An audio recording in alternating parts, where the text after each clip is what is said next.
So I'm calling this class today, What the Heck are Luminosity Masks?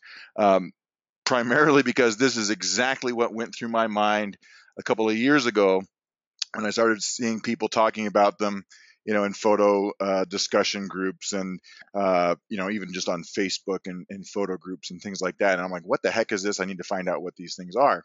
And so I did a lot of research, learned how to create luminosity masks, and I want to share some of that basic information with you guys today. This is by no means my top level advanced luminosity masking class. That's a separate event. But what I hope to do today is get you guys up to speed on some of the concepts here. So my overview today is to really talk about one fundamental concept in Photoshop, and that's layer masks. Um, Layer masks are really, really useful, and luminosity masks are a form of layer masks. So we need to learn about layer masks just a little bit first so I can show you how they work, and then I will talk about creating luminosity masks and what you can do with them. So let's start off with just getting an idea and getting our feet wet with just what a layer mask is so you understand them. The fundamental, now these are in Photoshop, and this is one of those things that you're not going to be able to do. You can do some of these things in Lightroom, but this is one of those Photoshop things, and it's one of the tools in Photoshop that if you learn one thing in Photoshop, learning to do layers and layer masking would be right up there at the top of my list because they've become very handy in all kinds of different applications, and luminosity masking is just one of those applications. So I want to show you how to add a layer mask to your image and then work with those layer masks just briefly so you can understand the fundamental concept here. So what I'm going to do is I'm going to go over into Photoshop where I've got an image open, and what you'll want to do is if you're in Photoshop at home or at work, wherever it might be, the first thing you're going to want to make sure is that for any of these operations, you're going to want to have a couple of panels open and visible to work with in your workspace. And you can customize your workspace in Photoshop however you want. But for me, the ones that I like to make sure that I've got are on the right-hand side here. I've got three panels that are always going to be open for me. And that's the adjustments panel here at the top, the properties panel in the middle, and at the bottom I've got the layers panel. And this layers panel is critical. This is where you can work with layers and layer masks. Now, if you want to show those panels, what you need to do is just go over to the window menu and you can choose any of those panels. So make sure that there's a little checkbox next to the particular panels of interest, and then you can arrange them however you'd like. On the left-hand side, I've got some panels open that are useful for working with luminosity masks, which I'll show you in a little bit. But those panels are going to be very important. Those are the channels panel I've got down here at the bottom, and then I've got my actions panel here because I'm going to use those later. So I'm going to collapse my actions panel by double clicking on it and just keep this channels panel open. So you can see that there's these channels over here, red, green, and blue, and the composite. This is what you need to have visible when you want to work with luminosity masks, as we're going to see. But for right now, let me just show you the concept of a layer mask real quickly. They apply to different kinds of layers. So I've got this image open, and the nice thing about Photoshop is that by working in a layer, you can not damage pixels on your original image. So I've got this background layer, which is what happens when you open up a photo into Photoshop, say from Lightroom or any other editor. And what I'm going to do is I'm going to add a layer to this image. So I'm just going to go down to the bottom of the layers panel. My mouse is over here on the bottom right side. And I'm going to go down to the very bottom of the layers panel. I'm just going to click this little page curl thing here, and that's new layer. And this creates what's called a pixel layer. And I can take my paintbrush in my pixel layer, just hit B on my keyboard, and I can scribble on my image. do some graffiti. The great thing about a layer, though, is because I've done this, I haven't touched the pixels in my original image, so I've protected them. So that's a basic idea of a layer. Now let me show you what a layer mask does. Now, let's say I wanted to erase some of the pixels in this layer 1 here. The one way I could do it would be to grab the eraser tool and just erase them. But if I do that, I get rid of those pixels in this pixel layer, just like I would be getting rid of pixels in any other image layer, and that's destructive. So I'm going to add a layer mask to this layer by clicking this little rectangle with a hole cut out of it down the bottom of the layers panel. It's right here, okay? And it says add layer mask. And what I want you to see is that it added a mask. It's got its own little thumbnail. It's white. And when I'm working in the layer mask, you're going to see little corners on it. So I can click between the pixel layer itself and the layer mask. Now in the layer mask, you can show or hide what's in its associated pixel layer, or as we'll see, adjustment layer. So check this out. If I go to the brush and just use black as my foreground color, I can paint into this layer mask and reveal what's underneath, just like I would be erasing. But you'll notice that nothing happened to the pixels in the associated pixel layer.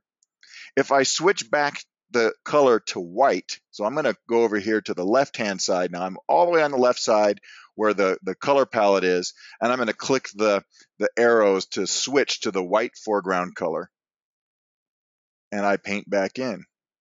But notice that when I'm painting in areas that aren't covered in pixels, nothing happens. So I can just fill this in. So in a fundamental sense, what layer masks let us do is show or hide the effect or the pixels in their associated layer. And you can do this without damaging what's in the pixel layer. So it's truly a useful tool. Black erases, white shows, and if you do somewhere in between, say I set the opacity of my brush to 50% or even 10%, you see I can erase or paint in at different opacities, build it up. Now, one practical use of this of layer masking is to apply selective effects that are coupled to what are called adjustment layers. So let's do the next real basic step. I'm going to throw away this layer here. I'm just going to click on the layer thumbnail and hit the trash can down at the bottom right corner of my screen, delete layer, boom, it's gone. And now instead of adding a pixel layer, we're going to add what's called an adjustment layer. This is where things get really quite cool, because adjustment layers are all the same tools that you'd have up here in your adjustments tool panel in this menu. So say curves, but we do them in a non-destructive adjustment layer. So I'm going to click the curves adjustment layer. And now in my properties window, you see that there is the curves tool. This is the same curves tool that you're used to using, but it's now in this properties. And there's this layer called curves 1 applied to my image, to my layers panel, excuse me. So I can make a curves adjustment.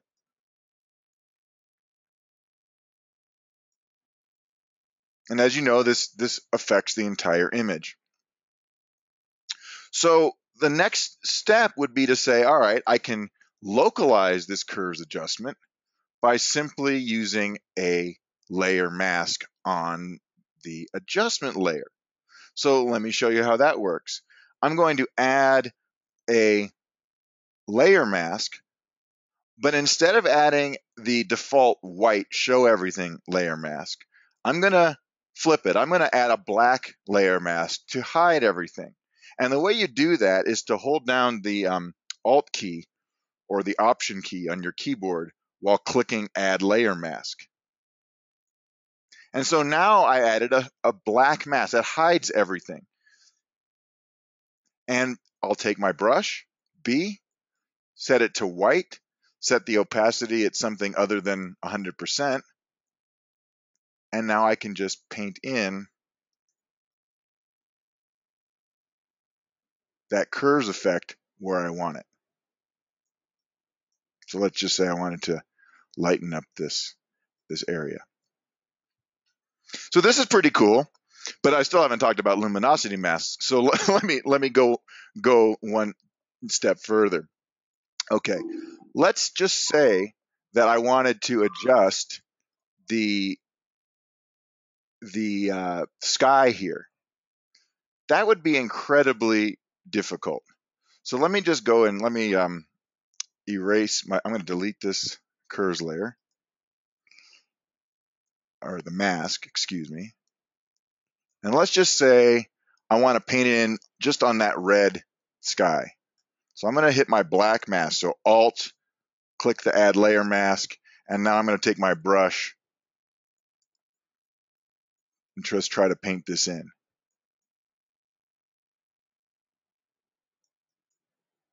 Okay. So the idea here is that if I just try to use my brush, what you might find is that depending on your adjustment, it's kind of hard to brush in. Like, just hit those areas. So what we want to do is come up with a technique that allows us to better target those areas. And that's where luminosity maskings come handy. So instead of just being stuck with just a brush to make selections, we're going to make masks that are based on the tone ranges in our image. So let me go back here for a second and talk about luminosity masks now. Okay, the challenge with masking is always getting the selection right. It can be a real trick to get good selections. So what luminosity masks allow us to do, we can produce grayscale images based on the pixels in our master image, in the original photo. And those pixels are different shades of black and white, different shades of gray, depending on the tone that they correspond to. So remember, white pixels will always be selected in a mask. They will be shown. Black pixels are hidden. So luminosity masks are going to be grayscale representations of our image based on tone. And what's beautiful about them is that they allow us to make precise feathered selections that correspond to those different tones. And they can be combined with all kinds of different selection tools. We can use them as by themselves on the entire image. We can even use them to make selections to restrict the brush. So all of these things are fancy techniques. The better you get with Photoshop, you can start playing with those techniques. So what we want to do is discover how to create luminosity masks real simple, and then I'll show you the easy way to do it. Okay, the fundamental technique here, okay, and this is why you need Photoshop to do this, is that we're going to use selections from those channels that I showed you earlier. We're going to make a selection, and then we're going to do calculations on that selection so that it corresponds to a particular tone range, and then we save them over in that channels palette that I showed you. So the channels panel is kind of like your library, and it stores the luminosity masks or anything else that you make, layer masks, and saves them. And then when you're ready to use them, you can load that particular channel as a selection and use it to generate a layer mask over on the layer side. So let me show you that real quick. Go back to Photoshop. Let's get rid of this curves one layer. And let me show you how you could make a luminosity mask. The simplest way to make a luminosity mask is to come over to the channels menu. So you got to have the channels visible. And when you get over to the channels, what you're going to do is you're going to go over to the RGB channel here, and you're going to hold down the Control key or the Command key, depending on if you're a Windows or a Mac user. And when you do that, I want you to look at that little pointer finger. You see you get that little square, okay? That little dash square. I'm going to click it, and it loads the RGB channel as a selection. And then I'm going to come down here to the bottom of the channels window, and it's the same little icon as the layer mask icon. It's that square with a hole in it. It says save selection as a channel, and it does. It is called Alpha 1. And you'll notice that this Alpha 1 channel is just a grayscale image. And if I do the same thing again, if I select this all, and then if I select the inverse and save that as a channel, we get this Alpha 2. Now look at these two grayscale images. This is the standard black and white. If I just hit desaturate, this is what my image would look like. And down here is the inverse of that. You'll notice that on this image, all the dark stuff is black and all the lights are light. And everything else that's a midtone or in between is some other shade of gray.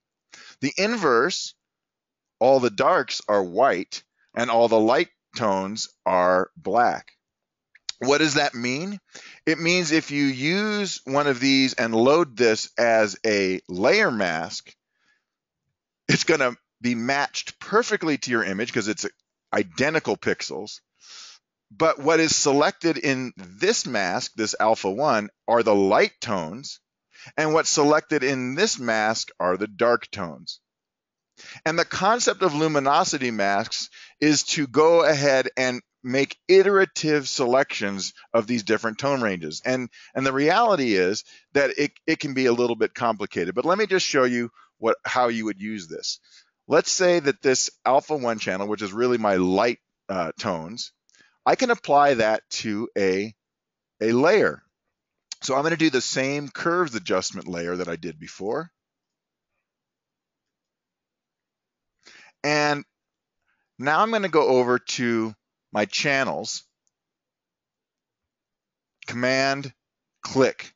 Now that's the same thing that I did before on the RGB, but now what I'm going to do is I'm going to either Command or Control click on the channel that I'm interested in, and that loads this as a selection. You see those marching ants. With it loaded as a selection, I can go over here to the curves layer and click Add Layer Mask. And looky here, now we have this mask, this grayscale mask, loaded onto this curves channel. So when I do my curve adjustment, I'm only adjusting those light tones.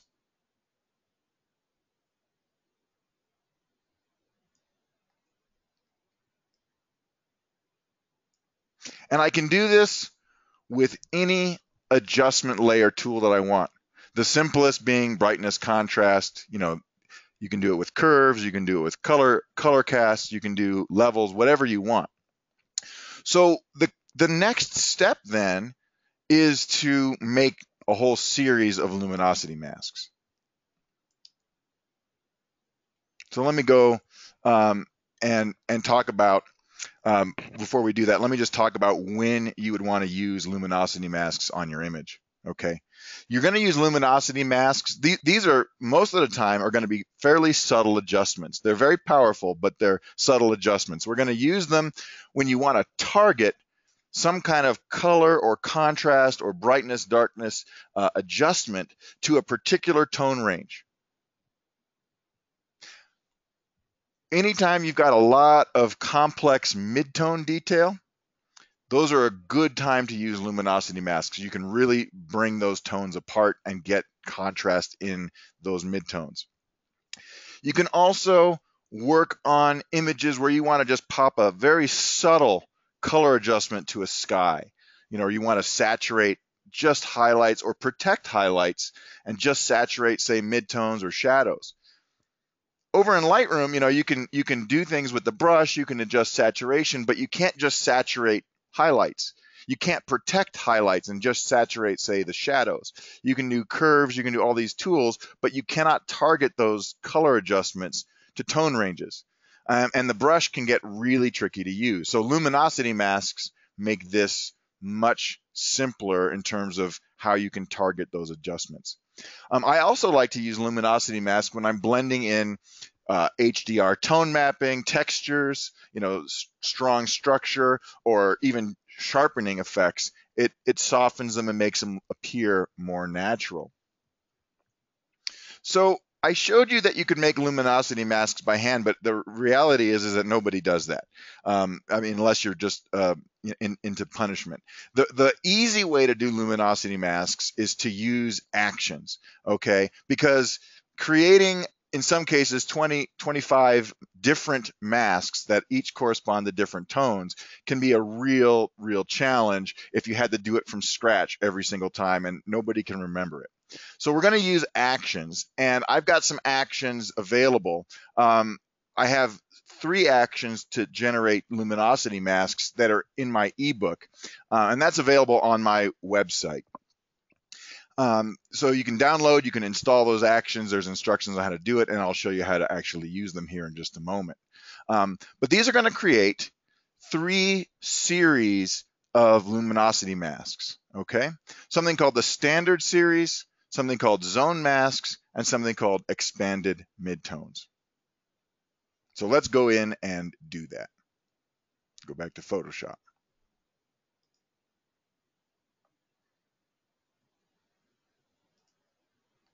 All right, so I'm in Photoshop, and what we're going to do now is I'm going to get rid of this. Well, let's go to a different image. Let's go to this image. And what you're going to do is you're going to make sure that your actions panel is open. And if you have my actions from my ebooks, they're in a folder called Odell Luminosity Masks. So I'm going to open that folder, just expand this out. And there's a series of actions here that will create luminosity masks. The trick when you start is to make sure that your image layer or the background layer, depending on how you've brought your image in, is selected and visible. So a luminosity mask is always going to be generated from the active layer. So you want to make sure that you've got the image selected.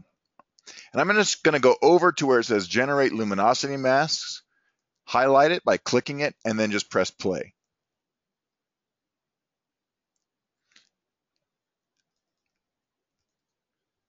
And now what you can see on my channels is I've generated an entire series of luminosity masks. Each one has its own name that I've given it. So here's that lights mask that we generated before. This was just that RGB selection. Here's the darks.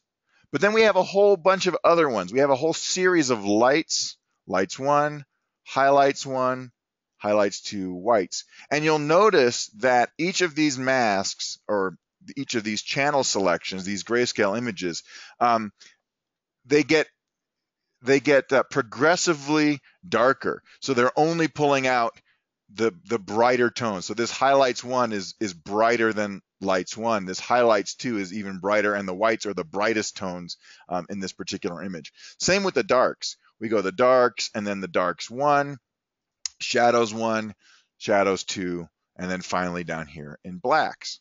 And then there's a mask for midtones right here. So these are cool. I can also generate a whole round of additional masks. And these additional masks are constructed by calculating from this original series. So if you're going to use my actions from my ebook, the first thing you always want to do is run that generate luminosity masks action so that you have the base set, the standard masks. So I'm going to click generate zone masks, and it's going to give me this warning. Hey, don't forget, you need to make sure that you've already made luminosity masks. So I already done that, so I'm going to click continue. And here we get a completely different set of even more narrow targeted masks. in a sense, these are similar to the zone system, but not identical. So we've got these zones, zone 0 being the blacks, the darkest tones, and then here is zone 1, zone 2, zone 3, progressively brighter as we work through these. Now notice that these are very narrow. In fact, some of these are quite black in places. So these are very, very narrow tone selections, and we would use those when you're really just trying to target and separate tones on color or texture or brightness values that are very subtle. And then the third one, which I think is the most interesting one of them all, is the one that I like to use the most. It's called the expanded midtones. And again, it's going to give you this warning. Just go ahead and click continue if you've already made your standard series of masks. These midtones, here's the same midtones as we had before. And then you've got an expanded midtones 1 and even stronger midtones 2. Now, what I love about these is that these are always selecting the middle values. They're going to protect the darks and the brights. So you can make adjustments that don't affect your blacks or your shadows and your extreme highlights. You're only operating in the middle there. So that's the mechanism of creating luminosity masks. It's not hard to do when you have these actions. And the masks in my actions are all using this advanced technique called calculations. So they're 16-bit channel masks, and they're there. And they can be saved with your image. I don't recommend saving them with your image. They just make a lot of space. The cool thing is that once you have these actions, you can regenerate, you can delete them, you can regenerate them at any time, get your luminosity masks back. So you don't have to save them with your Photoshop file necessarily. Okay, so now the real reason why you came here is what the heck are you going to do with these luminosity masks now that you've made them? I want to give you a couple of quick examples. There's a lot more detailed examples in my ebook, but we can adjust tone ranges using either the curves or brightness, contrast, and color. And then we can also use them as a selection tool for any kind of layer mask that we want. So I'm going to show you some examples of both of those operations. Go back to Photoshop. Let me just show you a real simple operation first. For a simple operation, like on this image, which is kind of flat, you might want to just adjust the initial tone values. So what I'm going to do is I'm going to grab the lights 1 channel, and I'm going to hold down Control or Command and click on it. Makes a selection. And then I'm going to add a brightness contrast adjustment layer. This is the easiest one to use, so you can just make things brighter, or you can make them darker, and you can adjust contrast. So I want to brighten up just that sky a little bit. And I can do the same thing for my dark. So I'm going to go down to the darks 1, Control or Command click the darks 1 channel thumbnail, click brightness contrast adjustment.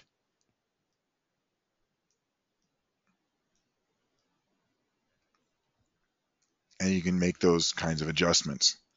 So that's interesting, but that's not really exciting. So what else can I do? Well, I can also make color adjustments. So one of the things I might want to do is really bring in some color to these subtle highlights. So I'm gonna go up here and select the highlights 1 channel.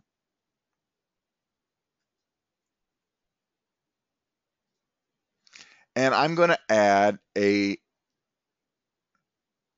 vibrance adjustment layer, which gives me vibrance and saturation.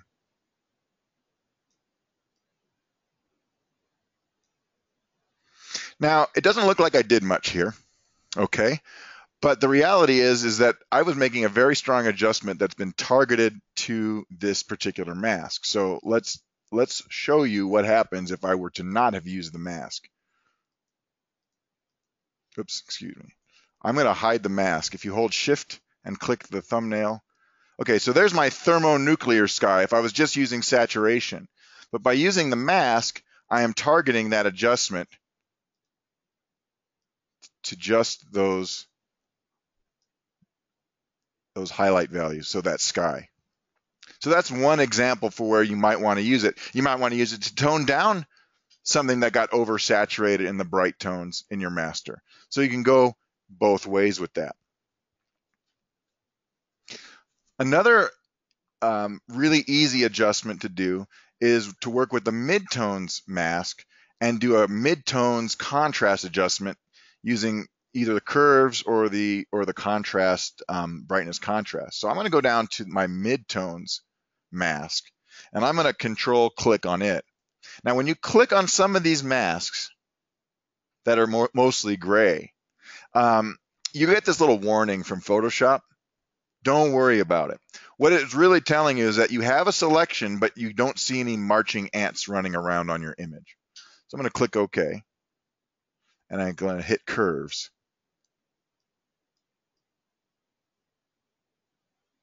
And I'm just going to do an extreme curve. There we go.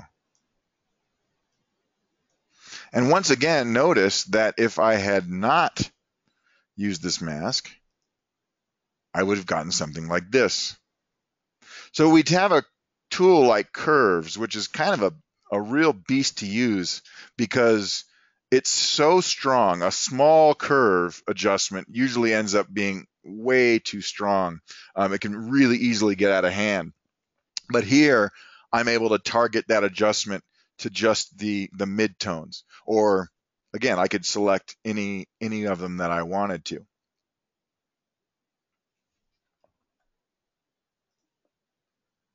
I have this other image, and I'm going to make some luminosity masks here to show you how you can adjust the color cast. Here's a kind of image where you might want to warm up the image. And one of the things you can do is, you can go into like levels or curves, for example, and I could do an auto curves. It kind of warms things up. It can get rid of color cast. Those rocks are normally red. But when it does it, it kind of gets rid of my blue haze back here. And in some cases, in landscapes in particular, your bluish, your blue haze is actually kind of something that gives a little depth to your image. So I can apply this to a luminosity mask and protect those highlights. So I'm just going to click darks. Gonna go over to the darks in the channels, control click, and then add the mask. So now you can see that I've done a color correction just to those dark tones, and I get that kind of nice red-blue complementary color contrast that is so nice in landscapes. But you can also do this with things like photo filters. So for example, you may want to add a warming filter.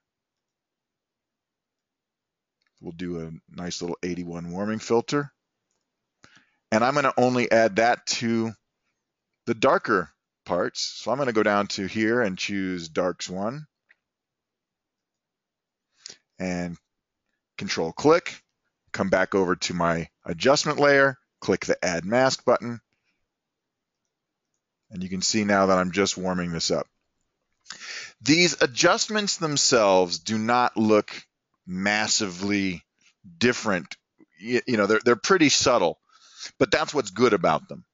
These are the kinds of refinements that you're using a small scalpel to make, not a axe. So we're going through, and this is your 800 grit sandpaper kind of adjustment, not the coarse adjustments that you could make with this.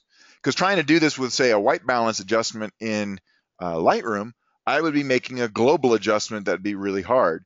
Or I'd be trying to use the brush and getting it to blend in naturally. I'm never going to be able to make a selection with a brush that looks quite as nice as as this, there's the mask. And the cool thing here too to keep in mind is that you're not stuck on any one mask. So if I don't like the way this one looks, I can come over here to the mask, click on it, click the trash can, it gets rid of it, and do it again with just a different mask. So maybe I wanted to use the darks one instead. There.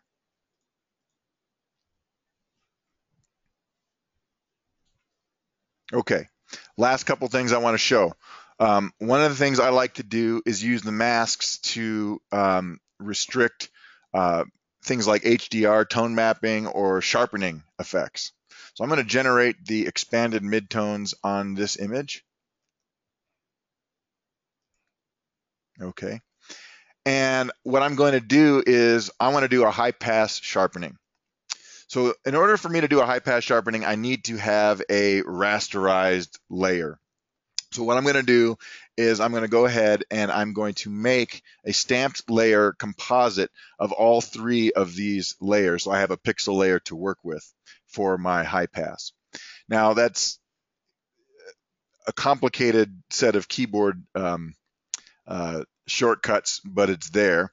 It's Control Alt Shift E, and I've actually got this as an action composite layer in my action set that comes with my ebook. If you're not good at remembering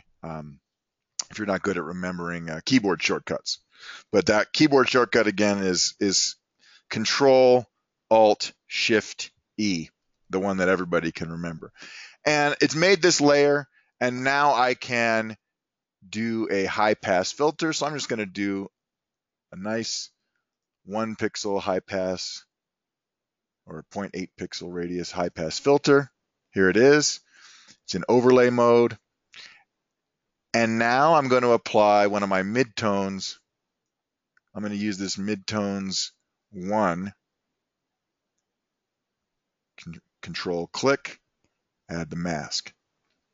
What that's going to do is it's going to protect the darkest shadows and the brightest lights from being over sharpened. We can zoom in on here at 100%. Maybe we go to 200% to really see the effect of the high pass. Again, subtle effects, that's what Photoshop is for. It's about making your image better than what you could have gotten out of just Lightroom itself or whatever other raw editor you might have had. So if you have, let's say, Lightroom, sharpening is with the detail panel. You can set one setting. You can use the brush, but that's about it.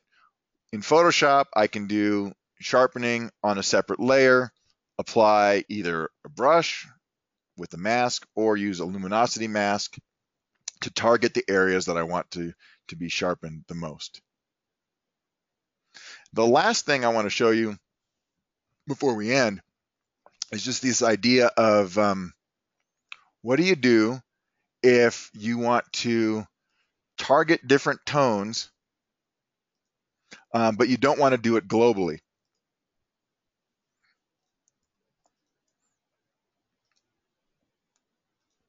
So I'm going to go back to this first image that we had, and I'm going to generate the luminosity masks.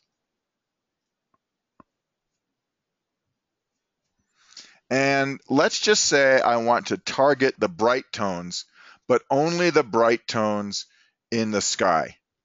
Okay, so I'm going to go to, I'm going to add an adjustment. I'm going to add a curves layer. And what I want to do is I want to darken this.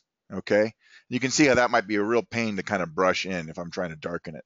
So I'm going to add a curves layer.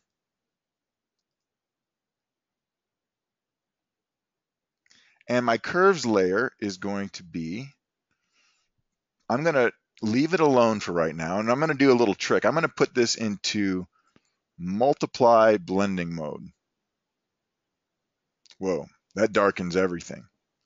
And now what I'm going to do is I'm going to do the same thing that we had in the beginning where I used the mask, but I've generated a black mask. So I'm going to hold down Alt and click the mask button. Okay. So I get this black mask. And now I'm going to go over to my luminosity masks, and I'm going to look for the one that I want to target. Here it is, highlights 1. Now, if I apply this mask on highlights 1, you'll notice it's going to affect my ocean down here, the waves, as well as the sky. So I'm just going to control or command click it, and I get my marching ants. Now I'm going to use the brush tool, B, with white, just like I showed you in the beginning. I select the curves 1 mask, this black thing. Here's my brush. I'm going to set it to 100%, and I'm just going to paint in right where I want it.